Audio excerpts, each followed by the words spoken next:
Hey guys, I have a little nice story for you guys today, and I hope today that I can teach you and I can reveal to you in this video where you may be at in your finances, where you may be at in your life, and if maybe you're expecting a change, if maybe you want to go somewhere in life, maybe if you want to be big, you want to prosper, you want to excel in your business, your idea, your goal, your endeavor. I hope to have maybe a plan and a framework that has worked for me, and I pray that is able to bless you in your life.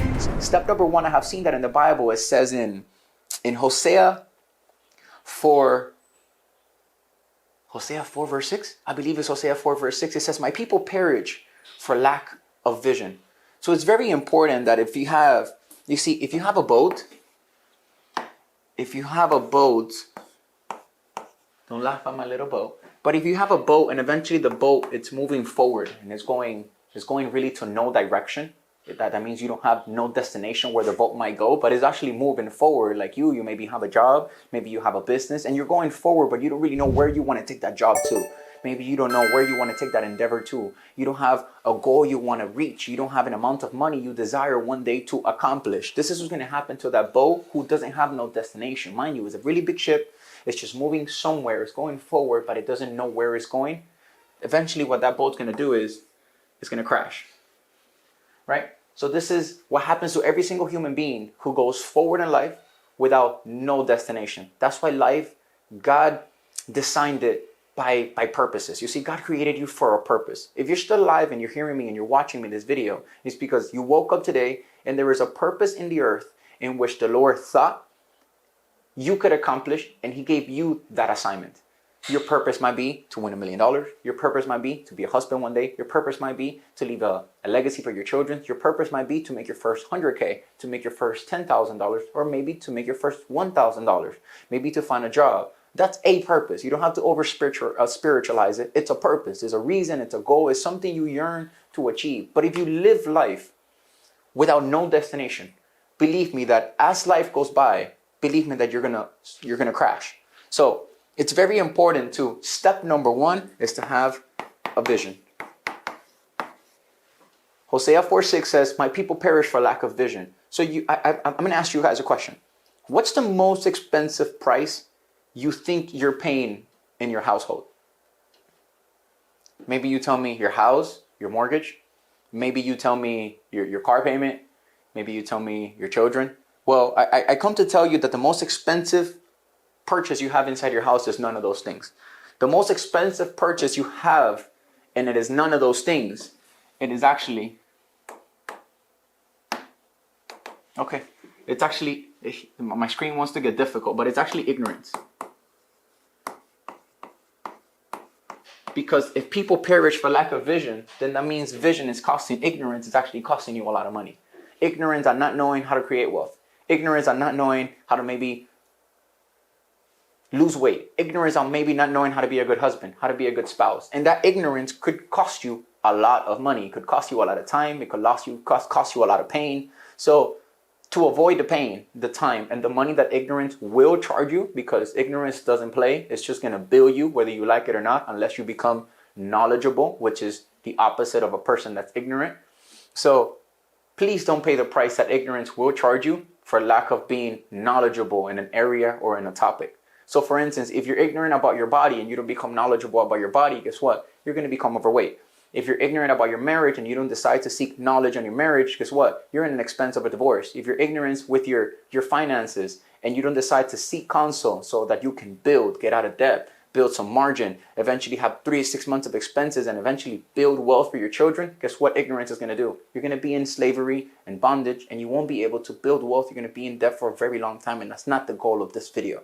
So please, let's be knowledgeable people, and please pay attention, because by the end of this video, you'll at least know where you're at, and you'll know what next step to take. So as I found myself within that predicament inside my marriage, I knew I needed some type of help. And I'm very thankful that the Lord, through His scripture, He gave me a beautiful framework. And the first framework, for it to work, for any type of map, for any video that you have, for it to function for you, the number one thing that you need, I would even say before a vision, is to desire a change. If you do not desire a change, nothing's going to happen to your life. You must be fed up with your current situation. You must be fed up with not having enough money. fed up with the arguments in your house, fed up with not having enough clients, fed up with living scarcity to scarcity, from lack to lack. And you may be telling me, I yearn to one day live a lifestyle of abundance, but I continue to dwell in lack, from lack to lack, and nothing seems to change. So the number one desire that you need for things to actually change inside your life is a desire to change. After that, you begin to have a vision and you have clearly where is it that you want to go. You begin to fulfill the desire that's inside your heart. And then after you get them two very, very nice and complete, you need to have some type of budgeting, guys. If you don't know how much money is coming in, guess what? You don't know how much money is coming out. If you don't know how much money is coming out, you don't know how much money is left over. If you don't have no more money left over, or you don't know how much money is left over, then that means you're just spending without no type of organization. In the Bible, if I'm not mistaken, that's in Luke 14:28. It says, which are you, before building a tower, doesn't sit down to write the cost and make sure that you do, because if you build a tower without writing down the cost, the people around you can laugh if the tower doesn't completely get finished. So that just goes to tell you, you must understand dollar by dollar, penny by penny, how much money is coming inside, how much money is coming outside, and what money is left over. How much money is my expenses? How much money are we investing? How much money are we spending? How much money are we saving? Because if we're not doing none of those things, then guess what? You have a mess. And money is no friend of people who are unorganized. Money is friend of stewardship. Money is friend of organization. Money is friend of a budget. If I'm not mistaken, a very wise man said, having a budget is giving your money permission to be spent. So number two is,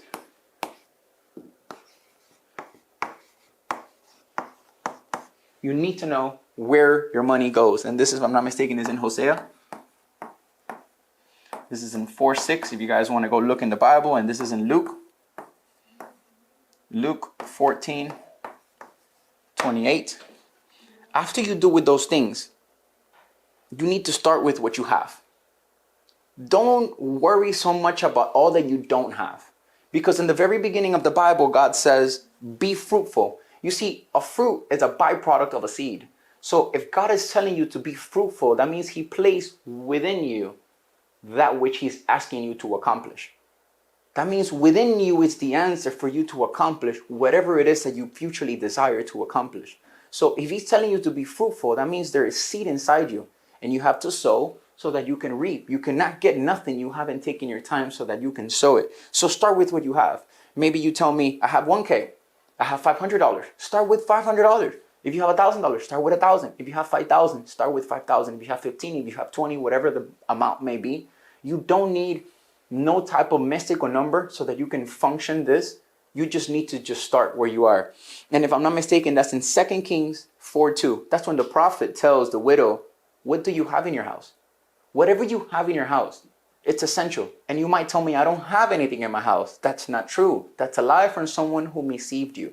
Someone who lied to you, someone who told you something you weren't, and that is not true. That's not right. You have something in your house. Maybe you like to cook. Maybe you like the gym. Maybe you like to speak a lot. Maybe you're very well with cameras. Maybe you're good with graphics. Maybe you design. Maybe you like cars. Maybe you're an engineer.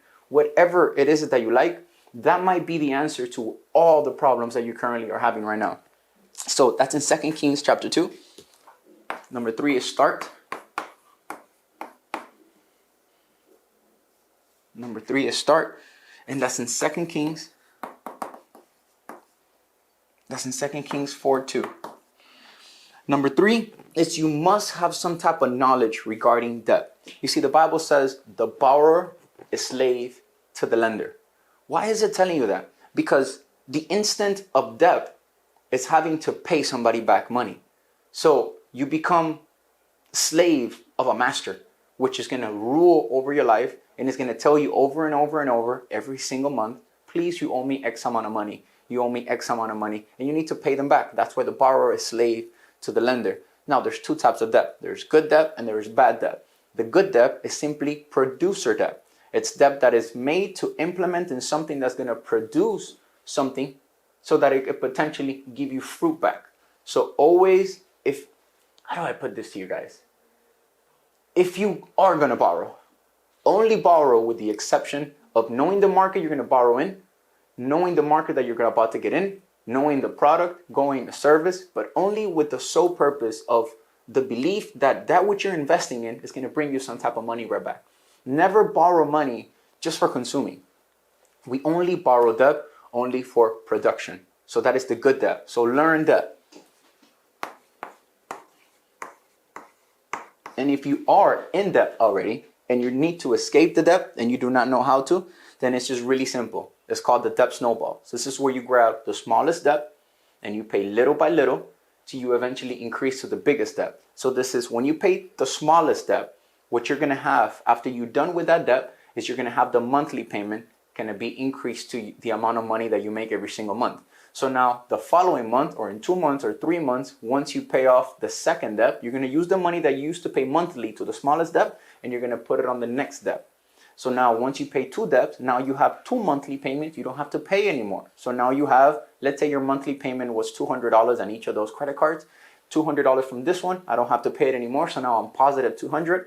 $200 from this one that I don't have to pay anymore. Now I have $400 so that I can put in the next debt. And as the debt sequence continues to be paid over time, the snowball becomes bigger. The amount of money you have on your end becomes greater, and you continue to put it on the other debts as the months go by, and eventually the debt snowball, the snowball becomes bigger and it starts avalanching downwards. And it's actually very helpful once you guys start paying off the debt. But something really cool happens once you pay off the debt. You have money. Now you don't have to pay people back. So you see, you get your paycheck and your paycheck belongs to you. You have margin with that paycheck. You can do whatever you like with that paycheck. You can invest time with your children. You can spend it on vacation. You can buy things for your family. You can get people to help you with the house. But I've noticed, guys, that in the sequence where I was in my marriage, I was stuck with a lot of debt. And until I began to get rid of the debt, I noticed that my life didn't have freedom. My life would just be work, work, work, work, work, work, work, work, work. And every time I came to the house, the money would literally just come in and it would just have a name and I would have to just pay that, whoever I owed that, whether it was MasterCard, whether it was Visa, whether it was my car.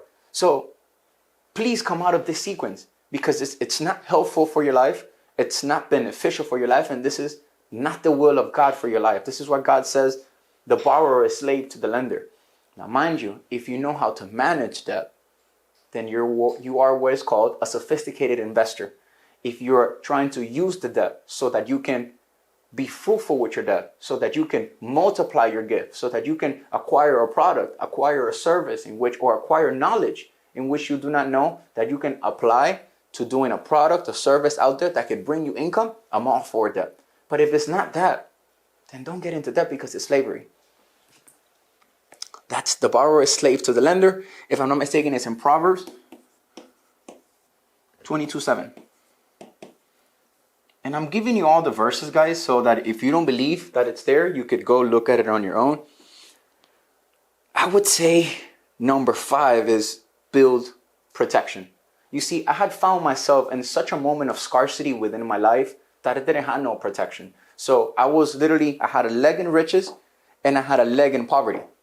So literally, any little wind could have taken me out. I think I'm only here, honestly. I'm almost 100% sure. I'm here by the grace of God, literally.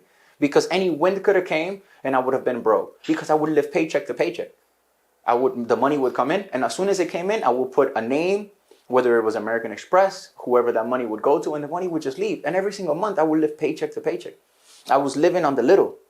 Now, mind you, that's called lack. And nowhere in the Bible, people were lackful, only the poor people. So the point of this video is so that you could find yourself wherever you are in which of these steps and just apply the principles that you're being taught so that you can come out of this place and so that you can live a life of abundance, a life where it gives you freedom, a life where you have margin, a life where you have time to enjoy with your family, with your husband, and with your spouse. Make sense? So the next step that I have for you guys is to build protection. And if I'm not mistaken, I have here, it's in Ecclesiastes 7:12. Number 5 is protection. And that's in Ecclesiastes chapter 7, verse 12. So Ecclesiastes chapter 7, verse 12, it says that wisdom is a shield and that money is also a shield. Why does King Solomon say that money is protection? Because, if you're just going through life, and I told you that a person without a vision is eventually going to crash, You know what the crashing represents? A problem is going to come to anybody. A problem comes to everybody, guys. A bad day and a rainy day comes to almost every single human being. So you can either be the human being who's protected, who has 3 to 6 months of emergency fund, who has 3 to 6 months of income, maybe put to the side. And if an emergency, like a crash, comes to your life, guess what you could do? You're protected, you have a shield. So whenever things like that come, they don't become a crisis in your life. They're just an expense. Like for instance, my motor breaks. I'm very thankful that I have the money saved. I could just put the money and I could just fix my motor. So you see, it's not a crisis.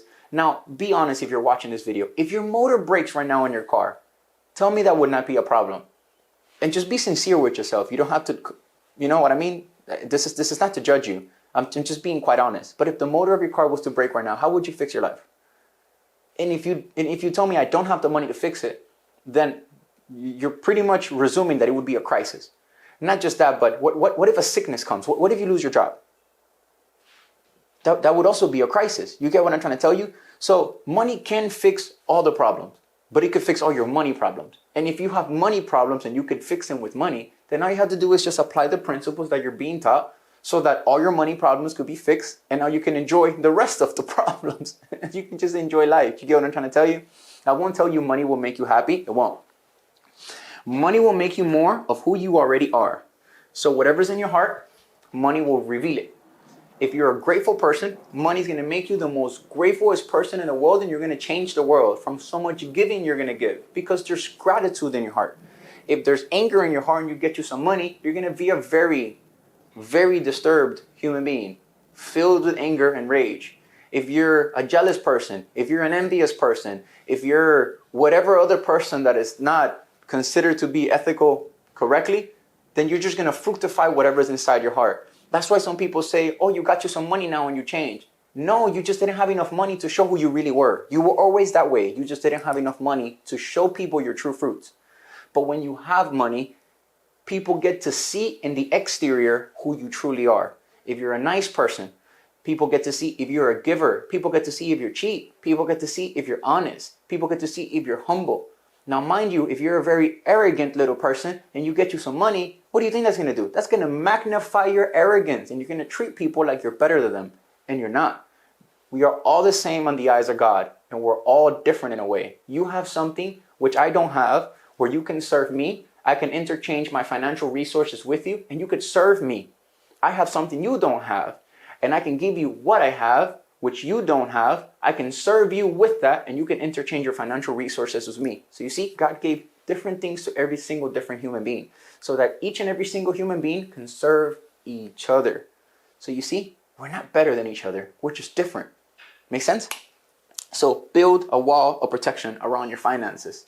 And I'm going to give you a piece of the end. The end is build a wall of protection around your children and your future generation. But that's for a person who is generous. The next one after that is protect your children.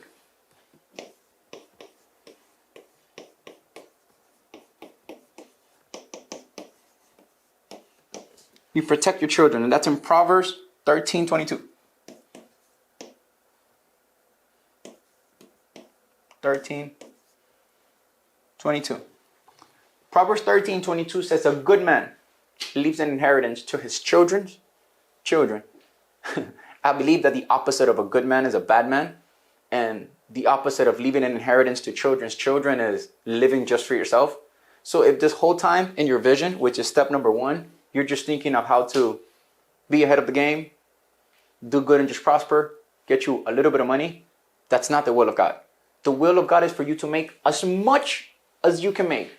Why? Because after you're eventually going to leave this beautiful earth. I pray you're going to be in heaven with the Father. And after that, your children are to come.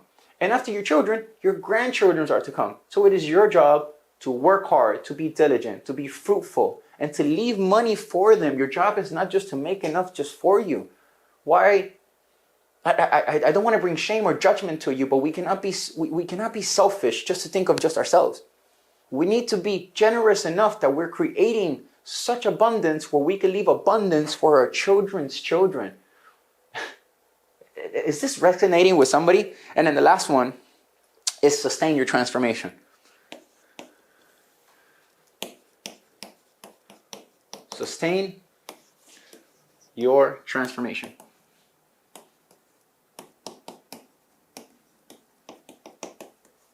Sustain your transformation. This whole package over here, believe it or not, is God's will. And everything opposing this is the enemy's will. This is a whole transformation package where all you have to do is just put it into practice. Now, mind you, it might take you a year. It might take you 2.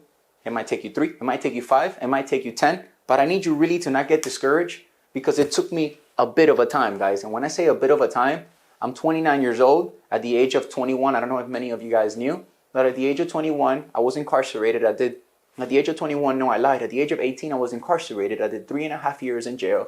And that's where I met God. And my whole life transformed, guys.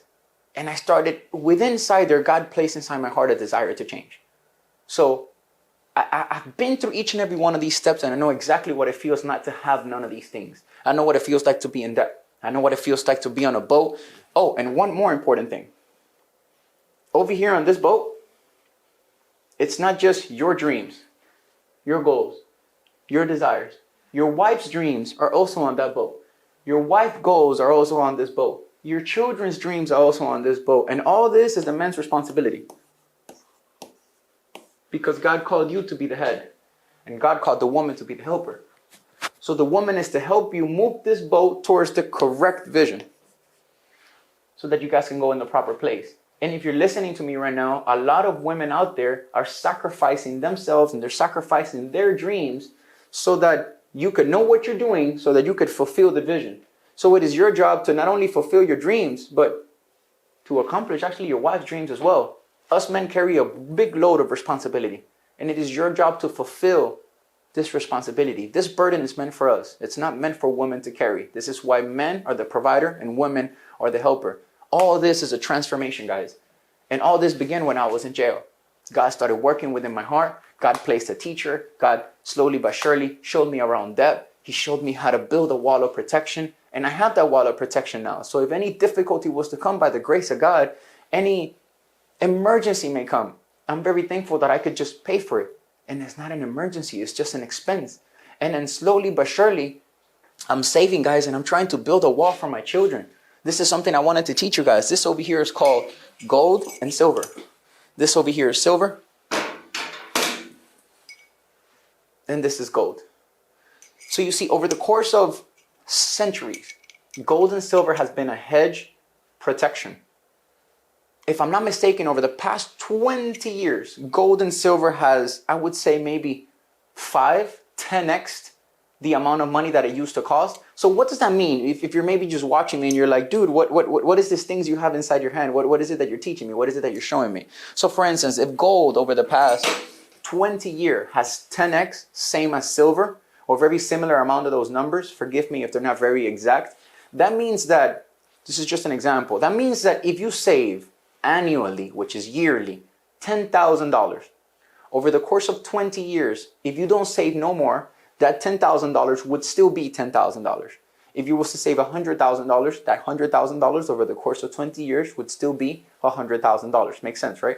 But if you was to put that money little by little in gold and in silver, in gold and in silver, in gold and in silver, trying to yearn a protection for your children, you're trying to build and trying to grow. And if gold and silver has grown 8 to 10x, that means that your $10,000 in 20 years would have been, I don't know, $100,000. And if you save $100,000, you would have $1 million. Am I trying to make sense? So your money had, if investing the money in gold and silver has 10x. So your money could potentially 10x if you start putting it in things that grow.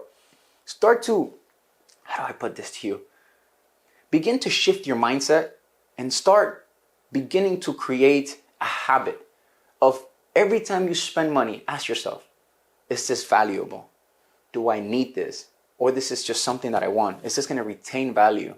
Is this going to grow in the future? Am I saving for my children? Or you're just spending money as you're spending?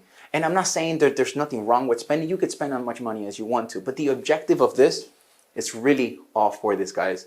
Number 8, and this is the most beautiful one I think of all. This is for you to be generous.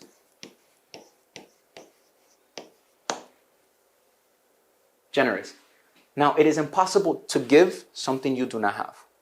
I'm sure a lot of people, if you're watching me, if you go to church every time, I'm telling you because I see it myself. A lot of people, when they mention the tithes and they mention the offering, people act funny and people start looking up and people don't want to give. And I think, if I'm not mistaken, there's a fact, a percentage that says that only, I think, a 20% of the whole church only tithes and gives offerings.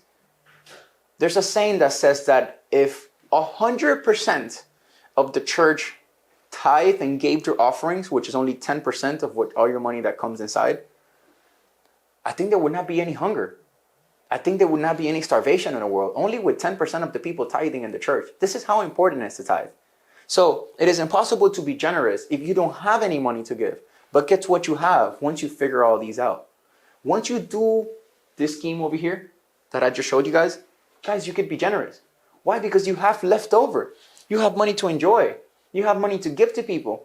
You could just be generous with your money. Yes, I want you to spend $200-300 on a steak dinner. Yes, I want you to spend $500 on a belt. But please, I learned this from a preacher. Let that not be the only fun thing that you do with your money. I was watching a sermon last night, and the gentleman said, you want to change a children's life? Do this. On Thanksgiving night or on Easter, go to a chicken and waffle. And mind you, if a person is working on a chicken and waffle restaurant on Easter night or on Thanksgiving night, you know that they really need the money. You know that they are living paycheck to paycheck. They are deeply in debt. They are in a deep financial situation in their life where they cannot afford to take a day off of work. And I heard the preacher say, he says, park your car in front of the main window where you could see the whole restaurant. Park in front and tell your children, watch God. Now, the man said he came out of the car. He went inside the restaurant. He had a cup of coffee, just one cup of coffee. And he grabbed $200-300 bills. And after he was done with that cup of coffee, he put $300-400 bills under the cup of coffee. And he just walked outside and he sat inside the car. He says when the woman saw those $300-400, she says she looked at them first. She looked right. She looked left. She thought it was a joke at first because no one has ever blessed her that big before. She would, 9 times out of 10, she would grab the money. She would look at it and she'll be so thankful. Her eyes will get so watery from not even believing what's happening right now. And whether she goes to church or doesn't even go to church or knows God or not, 9 times out of 10, you know what she's going to do? She's going to grab the money. She's going to put it here. She's going to look up and she's going to say, thank you. So let not a Fendi belt be the only fun thing you're doing with money. You know what fun is? To give to people who cannot give you anything back. To be outrageously generous with people that can't do anything for you. To bless a person in need. To help a person who doesn't have food. Help people who don't have water. Give people who don't have clothes. To be generous with people out there.